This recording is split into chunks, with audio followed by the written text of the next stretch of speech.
Hello everyone, welcome to my channel teach me physio. It's Riya और आज का हमारा टॉपिक है indications and contraindications of TENS. इससे पहले मैंने वीडियो बनाई थी कि टेंस क्या होता है और उसके कितने टाइप्स होते हैं।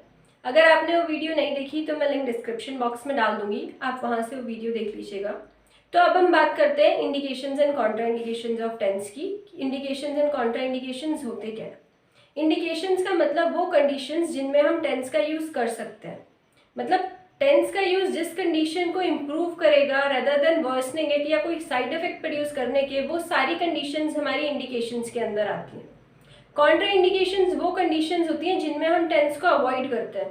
अगर हम ऐसी कंडीशंस में टेंस को अप्लाई कर देते हैं तो उसमें हम पेशेंट में कोई एडवर्स इफेक्ट्स देख सकते हैं। ओके, तो ये सारी कंडीशंस जिनमें हम टेंस अप्लाई नहीं करते हैं वो हमारी कॉन्ट्रा इंडिकेशंस के अंदर आती हैं। अब हम बात करते हैं कि इंडिकेशंस क्या क्या होते हैं टेंस की। सबसे पहला इंडिकेशन है पोस्ट ऑपरेटिव पेन। कोई सर्जरी हुई है पेशेंट में, उसके बाद अगर पेशेंट को पेन हो रहा है तो उस पेन को रिलीव करने के लिए हम टेंस का यूज़ करेंगे। उसके अलावा अगर patient is suffering from a musculoskeletal pain, अगर पेशेंट को मस्कुलोस्केलेटल पेन है तो उस मस्कुलोस्केलेटल पेन के लिए भी हम टेंस का यूज़ करेंगे। उसके अलावा अगर पेशेंट में लोअर बैक पेन है, मोस्टली हम वुमेन्स में लो बैक पेन ज़्यादा देखते हैं, उस कंडीशन में भी हमारा टेंस हेल्पफुल होता है। उसके अलावा अगर फैंटम लिम्फ पेन है पेशेंट में, फॉर एग्जांपल कि अगर पेशेंट का कोई पार्ट एम्पुटेट हुआ है, कट हुआ है, अब उस एम्पुटेशन का रीजन कुछ भी हो सकता है, कोई एक्सीडेंट हो गया, इंजरी हो गया, नेक्रोसिस हो गया या फिर ब्लड सप्लाई कट ऑफ हो गई, उस वजह से अगर उस पर्टिकुलर एरिया को एम्पुटेट कर दिया और एम्पुटेशन के बाद उस पर्टिकुलर एरिया में अगर पेन हो रहा है तो उसे हम फैंटम लिम्फ पेन बोलते हैं। तो फैंटम लिम्फ पेन की कंडीशन में भी जो टेंस होता है वो हेल्पफुल होता है। डायसेमिनोरिया की कंडीशन में भी हम टेंस को यूज कर सकते हैं। डायसेमिनोरिया क्या होता है, मेंस्ट्रुएशन साइकिल के साथ जब पेशेंट को क्रैम एंड पेन हो रहा होता है तो उसे हम डायसेमिनोरिया बोलते हैं। तो डायसेमिनोरिया की कंडीशन में भी जो टेंस होता है वो हेल्पफुल होता है।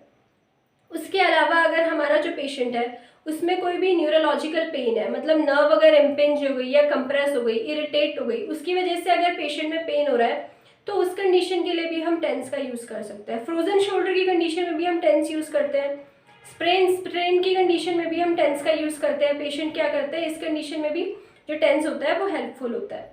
ठीक है, ये सब थे हमारे इंडिकेशन। कॉन्ट्रा इंडिकेशंस की अगर हम बात करें तो अगर पेशेंट में कोई ओपन वुंड है तो उस कंडीशन में हम टेंस को अवॉइड करते हैं। क्यों अवॉइड करते हैं, फॉर एग्जाम्पल कि मेरे हैंड में कोई ओपन वुंड है तो इस कंडीशन में मैं टेंस अप्लाई नहीं करूंगी। क्यों अप्लाई नहीं करूंगी, पहला तो यहाँ पर टिश्यूज इरिटेट होंगे टेंस के एप्लीकेशन से। दूसरा, मैं जब यहाँ पर टेंस अप्लाई करूंगी तो ब्लड वेसल्स डायलेट होंगे, सर्कुलेशन बढ़ेगा, इस वजह से क्या है, ब्लीडिंग भी ऑब्जर्व कर सकते हैं, तो इसलिए ये कॉन्ट्रा इंडिकेटेड होती है। उसके अलावा अगर हमारे पेशेंट में कोई स्किन इन्फेक्शन है तो उस कंडीशन में भी हम टेंस को अवॉइड करते हैं। क्यों अवॉइड करते हैं, क्योंकि स्किन इन्फेक्शन सर्कुलेशन के साथ साथ स्प्रेड होगा पूरी बॉडी में, तो इसलिए हम क्या करते हैं, अवॉइड करते हैं। अगर पेशेंट में कैंसर है या ट्यूमर है तो उस कंडीशन में भी हम अवॉइड करते हैं, क्योंकि वो सर्कुलेशन के साथ साथ दूसरे बॉडी पार्ट में स्प्रेड हो सकता है। अगर हमारा जो पेशेंट है उसमें कोई मेटालिक इम्प्लांट है तो उस पर्टिकुलर एरिया में टेंस को अप्लाई नहीं किया जाता है, क्योंकि टेंस का एप्लीकेशन वहाँ पर हीट प्रोड्यूस कर सकता है and that can lead to burn of the tissues which are present on that particular area. इस वजह से हम क्या करते हैं, टेंस को अवॉइड करते हैं in case of metallic implant. उसके अलावा अगर पेशेंट में कार्डिक पेस मेकर है तो उसमें भी हम अवॉइड करते हैं। पेस मेकर्स वैसे हम कब यूज करते हैं, जब हमारे साइनस अपना फंक्शन प्रॉपरली परफॉर्म नहीं कर पाते हैं तब हम कार्डिक पेसमेकर का यूज करते हैं। उनका फंक्शन क्या होता है कि वो हार्ट को सिग्नल भेजते हैं सो दैट वो प्रॉपर हार्ट बीट प्रोड्यूस कर सके, तो ये भी कॉन्ट्रा इंडिकेटेड होता है इन केस ऑफ टेंस।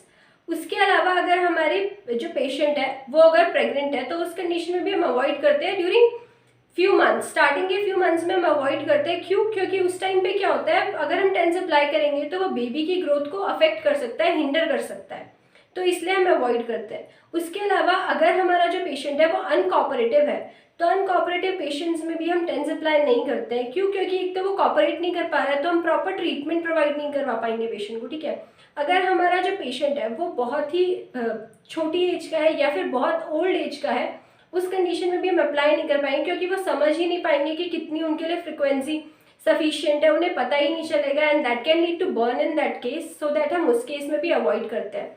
उसके अलावा अगर हमारे पेशेंट में थ्रोम्बोसिस है, थ्रोम्बोसिस क्या होता है, क्लॉट का फॉर्मेशन हो जाता है, उस केस में भी हम अवॉइड करेंगे। क्यों, क्योंकि अगर हम थ्रोम्बस के केस में अप्लाई कर देंगे तो जो क्लॉट फॉर्मेशन हुआ वो ब्लड सप्लाई के साथ मूव करना स्टार्ट कर देगा, इसलिए हम क्या करते हैं, अवॉइड करते हैं। एम्बोलिज्म के केस में अवॉइड करते हैं हम टेंस को, एम्बोलाई क्या होता है, जब थ्रोम्बस मूव करना स्टार्ट कर देता है तो उसको हम एम्बोलाई बोलते हैं, ठीक है।